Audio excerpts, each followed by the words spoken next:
వివిధ భారతి యూట్యూబ్ ప్రేక్షకులకు స్వాగతం, సుస్వాగతం. ప్రేక్షకులందరికీ శ్రీరామనవమి శుభాకాంక్షలు. పరమానందయ్య గారి శిష్యుల కథలలో భాగంగా ఈరోజు మనం వినబోయే కథ పేరు సరిగమ పదని సరాగం గురువుకి కుదిరేను రోగం.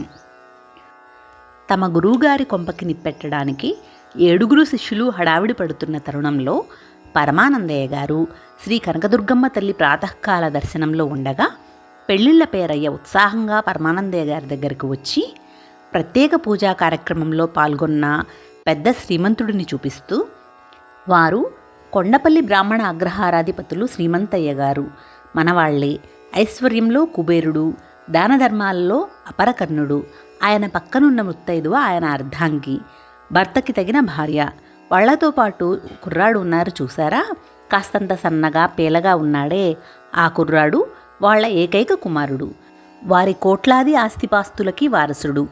ఆ కుర్రాడి వివాహం కుదిర్చే భారం నా నెత్తిన పెట్టారులేండి. అనుకోకుండా ఈ శుభోదయంలో ఈ అమ్మవారి సమక్షంలో వాళ్ళు మన కళ్యాణిని చూశారు. మన పిల్ల వాళ్ళకి బాగా నచ్చింది. ఇక మీదే ఆలస్యం, కట్నాలు లేవు, కానుకలు లేవు. మీరు అంటే ఇప్పుడే ఇక్కడే తాంబూలాలు మార్పించేస్తా అన్నాడు. అంత గొప్ప సంబంధం వెతుక్కుంటూ వచ్చేసరికి పరమానందయ్య గారు మారు మాట్లాడకుండా అనేశారు. అంతే. ఇతరత్రా పెళ్లి చూపుల్లాంటి తతంగాలు ఏమీ లేకుండా అమ్మవారి ఆలయంలో క్లుప్తంగా తాంబూలాలు మార్చేసుకున్నారు. పెళ్ళిళ్ళ పేరయ్య మీనమేషాలు లెక్కించి వచ్చే మాఘబహుళ త్రయోదశి రాత్రి 2:04 దివ్యమైన ముహూర్తం ఉంది, శుభస్య శీఘ్రం అని ముహూర్తం కూడా నిశ్చయించేశాడు. అలా అనుకోకుండా కుమార్తె పెళ్లి కుదిరిందన్న ఆనందంలో భార్యాబిడ్డలని బండిలో ఎక్కించి తాను బండి వెనుక నడుస్తూ తిరుగు ప్రయాణం చేస్తూ ఉన్నారు పరమానందయ్య గారు. పూర్వం ఆయన కాలు జారి కింద పడ్డారు. తుంటె ఎముక పట్టు తప్పింది. ఆ తర్వాత ఇల్లు కట్టి చికిత్స చేయించాక ఎముక సర్దుకుంది. అయితే ఆయన కుంటుతున్నట్టు నడవడానికి అలవాటు పడ్డారు. ఆ అలవాటుని వదిలించుకోలేక ఇప్పటికీ అలాగే నడుస్తూ ఉంటారు. అలా కుంటుతున్నట్టు కాలు కొద్దిగా ఎత్తేస్తూ బండి వెనుక అడుగులు వేస్తున్న ఆయన తన శిష్యుల్ని తలుచుకుంటూ, అంతా ఆ బడుద్దాయిలు ఇంటికొచ్చిన వేళ విశేషం, ఈ శుభవార్త తెలిస్తే ఎంత సంతోషిస్తారో అన్నారు. సరిగ్గా ఆ సమయంలోనే గురువుగారి కొంపకి నిప్పు పెట్టడానికి శిష్యులు తెగ హడావిడి పడిపోతూ ఉన్నారు. కొంపకి నిప్పు పెట్టాలనే ఆలోచన ప్రకటించిన గురు ఆ సుప్రభాత వేళలో నానా హైరానా పడిపోతూ, ఒరే సోమ, మంగళ, మీరు ఇద్దరూ పరిగెత్తుకుంటూ వెళ్ళి ఇంటి తలుపులు కిటికీలు అన్నీ మూసేయండి, లేకపోతే చీమలు తప్పించుకు పారిపోతాయి అని అంటూ ఉంటే, ఆ ఇద్దరూ అలాగే, ఏవైనా చీమలు పారిపోవటానికి బయటకొస్తే కాళ్ళు విరిచి లోపల పడేయము అంటూ తలుపులు ముయ్యడానికి పరిగెత్తారు.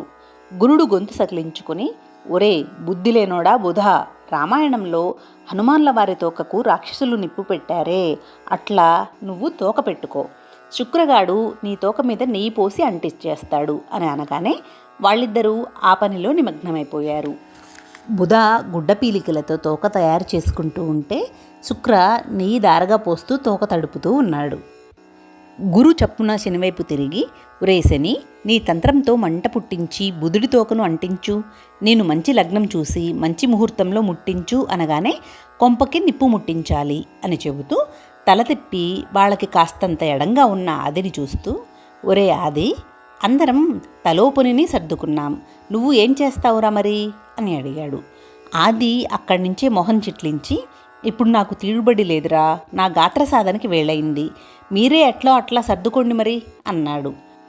గురు చురచురా చూసి, అట్లా అంటే ఎట్లారా, మేము మాత్రం తిరుబడిగా ఉన్నామా, మాకు మాత్రం సాధనలు లేవా, పోనీ ఒక పని చెయ్యి, గురువుగారు నిన్ను ఎదురొచ్చి ఇక్కడ విశేషాలు చెప్పమన్నారు కదా, సంగీత సాధన చేసుకుంటూ ఆయనకి ఎదురు వెళ్ళి ఈ విషయం చెప్పు, నీకు సాధన, ఆయనకి కబురు, ఒకే దెబ్బకి 2 పిట్టలు అన్నాడు. ఆది తల ఊపి అయితే సరే అంటూ పరుగు తీయబోయి, ఒరేయ్ కొంప మొత్తం మీరే తగలెట్టేయకండ్రోయ్, నాకు కాస్తంత మిగిల్చండి, వచ్చాక నా వంతు నేను తగలేస్తా అని చెప్పి పరుగెత్తాడు. గురుడు అలాగే అంటూ మిగతా వాళ్ల వైపు తిరిగి, ఏరా ఏంటి ఆలస్యం, అందరూ సిద్ధంగా ఉండండి, నిప్పెట్టే ముహూర్తం పెట్టేస్తున్నా, శ్రీమద్ రమారమణ గోవిందో హరి అన్నాడు బిగ్గరగా. అంతే, నిప్పంటుకొని బగ్గుమంది కొంప. అప్పుడే తమ ఊరి పులిమేరని సమీపిస్తున్న పరమానందయ్య గారు ఎదురుగా పరిగెత్తుకొస్తున్న ఆదిని గమనించి బండిలో ఉన్న భార్యతో, చూసావటే భ్రమరం, శిష్యులంటే మనవాళ్లే, చెప్పింది చెప్పినట్లు తూచా తప్పకుండా చేయడంలో వీళ్ల తర్వాతే మరెవరైనా, మనకి ఎదురు రమ్మని నువ్వు చెప్పావు కదా, అదిగో ఆది ఎదురొస్తున్నాడు అన్నారు సంతోషంగా. అంతలో ఆది పరిగెత్తుకుంటూ వచ్చి బండిని ఆపించి సరిగమ పదనిసా అంటూ సాధన ప్రారంభించాడు. బ్రహ్మానందయ్య గారు నవ్వుతూ విషయం చెప్పకుండా దారికి అడ్డం నిలబడి, కునిరాగాలేమిట్రా, ఇంటికి వెళ్ళాక చేసుకోవచ్చు కదట్రా నీ సంగీత సాధన అన్నారు. ఆది తల అడ్డంగా ఊపుతూ సా సా సా రీగా గా గరిగా గరిగా సరిగా సస్సారిగా రిగా గా గురువా ఆ అంటూ రాగాలు తీయడం మొదలుపెట్టాడు. ఆయన నవ్వుతూ, ఏమిట్రోయ్ పిట్ట కొంచెం కూతగనం అన్నట్లు ఏమిటా అసందర్భ అపశృతి రాగం అన్నారు.